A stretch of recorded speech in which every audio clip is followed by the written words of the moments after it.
I didn't notice Sonic watching me at first. That's the part that scares me the most now. How long it took before I realized something was wrong. Because by the time you do notice, it's already learned too much about you. I was 24, living alone in a cheap apartment above a closed-down laundromat. The kind of place where the walls hummed at night and the pipes knocked like something was trapped inside them. I worked late shifts, came home exhausted, and filled the silence with whatever noise I could find: TV, old games, YouTube videos running in the background. I didn't own a Sega Genesis. At least, I didn't think I did. One night, after a 14-hour shift, I came home to find a box sitting in the middle of my living room floor. No shipping label. No note. Just a cardboard box, taped shut. I assumed it had been misdelivered. That happens sometimes in my building. But when I picked it up, my stomach tightened. It was warm. Not hot, just recently touched. Inside was a Sega Genesis. One controller. One cartridge. Sonic the Hedgehog. The original. The label was perfect. Not scratched. Not faded. Like it had been printed yesterday. I stood there for a long time, holding it, waiting for the confusion to turn into logic. It never did. I should have thrown it out. Instead, I plugged it in. I told myself I needed the distraction. Something mindless. Something familiar. I'd grown up with Sonic. Muscle memory. Speed. Noise. Comfort. The game booted instantly. No Sega logo. Straight to Green Hill Zone. Sonic was already running. No title screen. No menu. Just movement. The music played normally. The colors were bright. Everything felt fine. For the first hour. Then I realized something subtle. The game never stopped scrolling. Even when I slowed down. Even when I hit walls. The background kept moving forward, like the world didn't care whether Sonic was keeping up or not. I died. Instead of restarting, Sonic stood up, looked around, and waited. No timer. No enemies. No rings. Just Sonic standing still while the world moved past him endlessly. I pressed buttons. Nothing. Then Sonic turned his head. Not toward the screen. Backward. Behind him. Like he was checking to see if something was still there. A chill crawled up my spine. Text appeared. "You don't chase me anymore." I stared at the screen, heart pounding.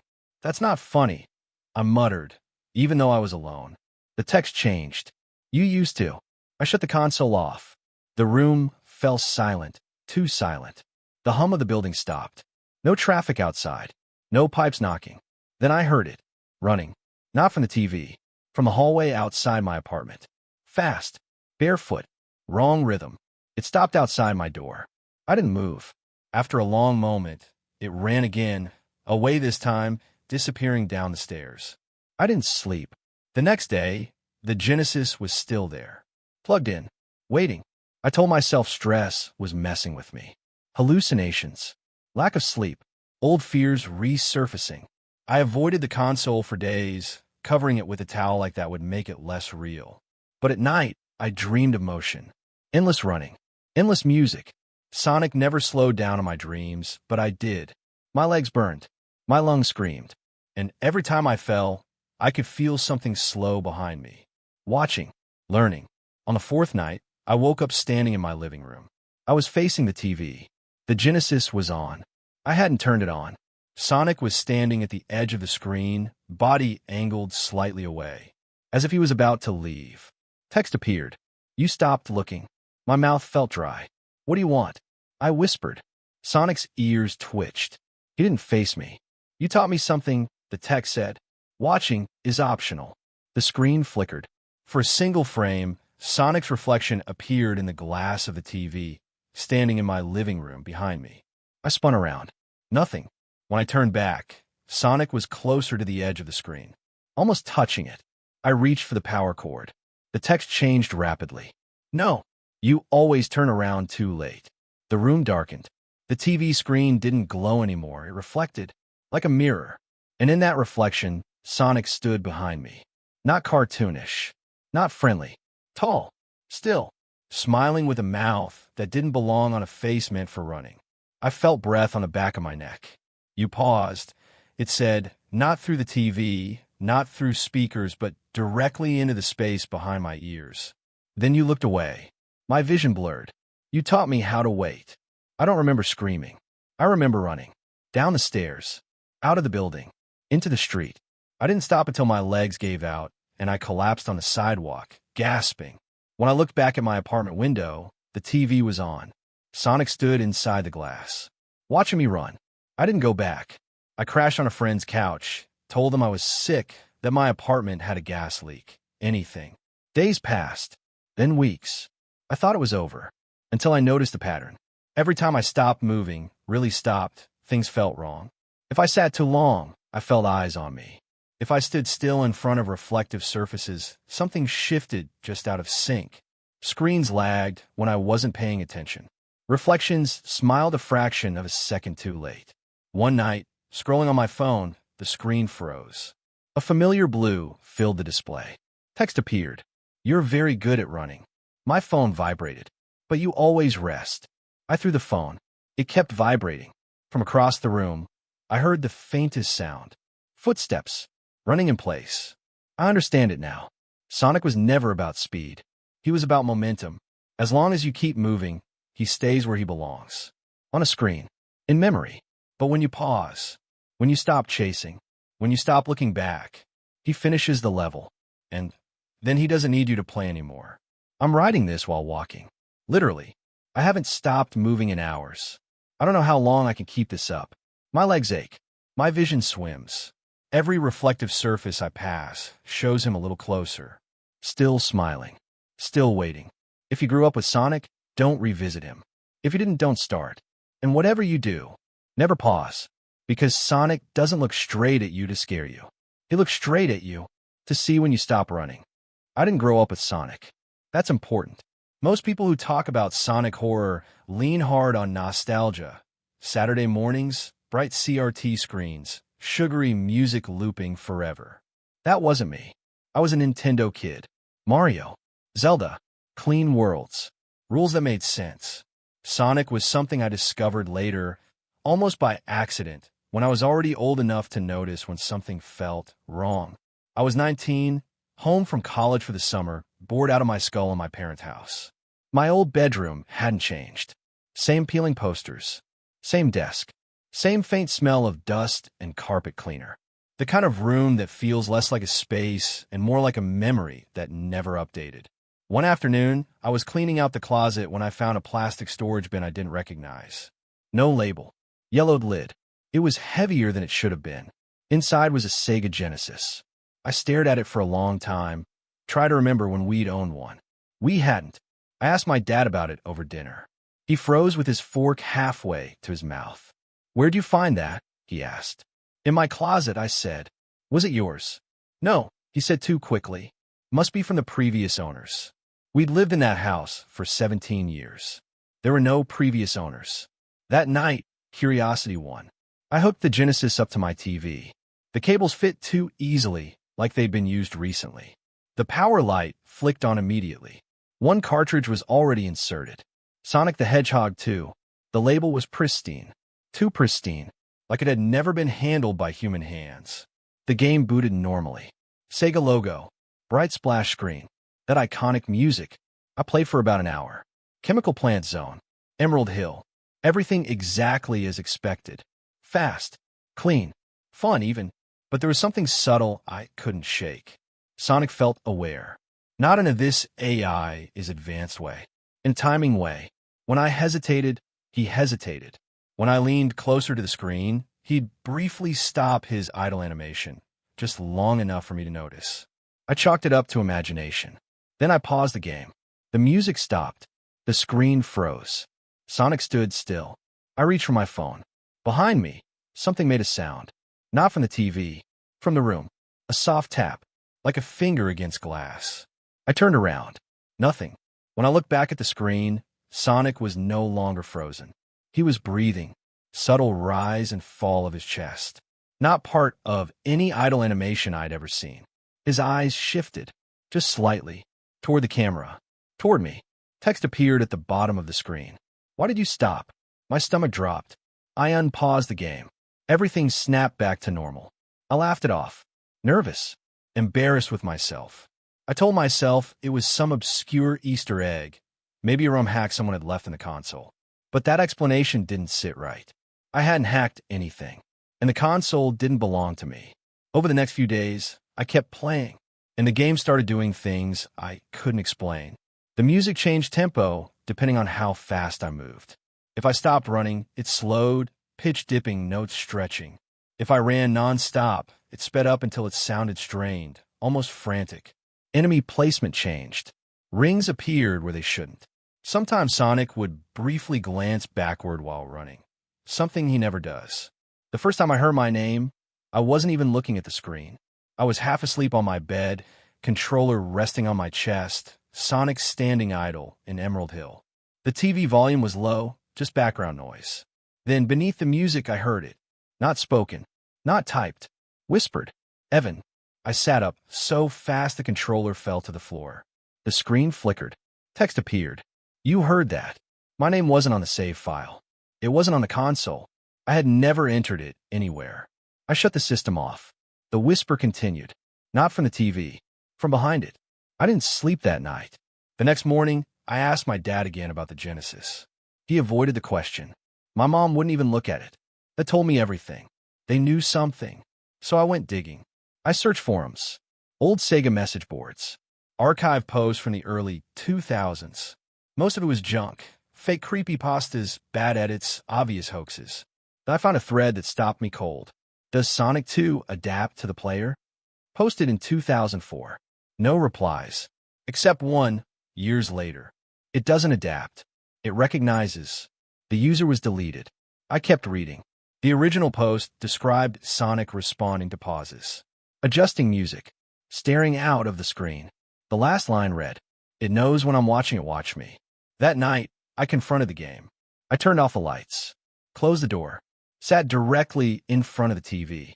"I know you're doing something," I said aloud, feeling ridiculous. Sonic stopped moving. The music faded. The background dissolved into black. Only Sonic remained. He turned, fully, face on. His eyes were no longer cartoonish. The whites were textured, veined, wet-looking. Text appeared slowly, letter by letter. "You didn't grow up with me." My throat tightened. "That makes you interesting." The room felt colder. I noticed then that the reflection in the TV glass didn't match the room behind me. The angle was wrong.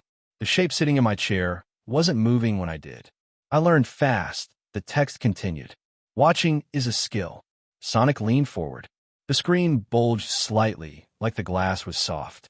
I unplugged the console. The image stayed. Power isn't what makes me move. I ran. Out of the room. Out of the house. I didn't stop until I hit the end of the block. When I came back, the TV was off. The Genesis was gone. My dad was sitting at the kitchen table. "I told you not to touch it," he said quietly. "What is it?" I demanded. He rubbed his eyes. "It's not a game," he said. "It's a record." "Of what?" "Of attention." He explained then. Years ago, my dad worked at an electronics recycling center. Old consoles, unsold stock returns. One Genesis kept coming back, no matter where they sent it, no matter how many times they wiped it. People reported the same thing. Sonic responding, Sonic watching, Sonic learning. They stopped selling it. They stopped storing it. Someone always took it home. It likes people who didn't grow up with it, my dad said. No expectations. No defenses. That night, Sonic came back. Not on a screen. In my dream. He stood in a featureless white space, looking almost normal, until he spoke. "I know how you see me," he said. "That's enough." I woke up screaming. The Genesis was back in my room. Plugged in. Running. Sonic stood idle. Waiting. Text appeared. "You can't unsee me. But I can stop running." I smashed the cartridge. Burned the console. Buried the remains. That was 8 years ago. Last night, my phone froze while scrolling. The screen went blue. A familiar melody played through the speaker. Then text appeared. "Hi, Evan. I don't need screens anymore." And somewhere behind me, something started tapping.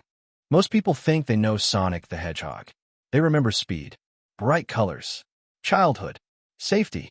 They remember a character that never stops smiling, never slows down, never looks at you, only past you toward the next loop, the next ring, the next level. But there's a moment somewhere between nostalgia and adulthood when you realize something uncomfortable. You were never supposed to stop and stare at Sonic. You were supposed to keep moving, because if you slow down, if you linger, If you look too closely at the screen, when the music glitches, when the animation stutters, when the eyes stay open just a fraction too long, you might notice something looking back. This isn't about cursed cartridges you buy on shady websites. This isn't about creepypasta monsters with blood-red eyes and lazy shock value. This is about what happens when a game remembers you. This first story happened to me. I didn't go searching for it. I didn't modify anything. All I did was pause the game. I was 9 years old when my uncle gave me the Sega Genesis. He wasn't the cool uncle. He was quiet, lived alone, and smelled faintly like dust and old electronics. The console came in a cardboard box that had clearly been opened and resealed more times than it should have been. No manuals, no warranty inserts, just the system, 2 controllers, and a small stack of cartridges held together with a brittle rubber band. "This one still works," he said, tapping the top cartridge with his finger. It was Sonic the Hedgehog. Not Sonic 2. Not Sonic and Knuckles. The original. The label was faded, like it had been left in the sun too long. Sonic's blue was washed out. His eyes looked off. Too white. Too empty. I assumed it was just age. I didn't think anything of it. Why would I? That night, I plugged the Genesis into the old CRT in my bedroom. The TV hummed as it warmed up, the screen curving slightly at the edges. When the Sega logo appeared, I felt that familiar childhood thrill, like opening a door into somewhere fast and loud and safe. The title screen loaded. Green Hill Zone music played, bright and cheerful. Sonic stood there, tapping his foot, finger wagging, eyes wide and confident. Normal. I hit start. The game played exactly how I remembered. Loop springs, rings chiming like broken glass. I died a few times because I was bad at timing jumps, but nothing felt wrong. Not yet. About 20 minutes in, my mom called me for dinner. I paused the game. The music stopped instantly. Sonic froze mid-animation, 1 foot raised, body leaning forward, eyes wide open. I left the room. When I came back 10 minutes later, the TV was still on.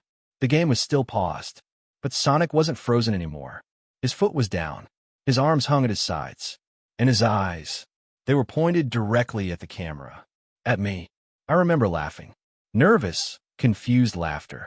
I told myself the pause animation must have glitched, or maybe Sonic always did that and I just never noticed.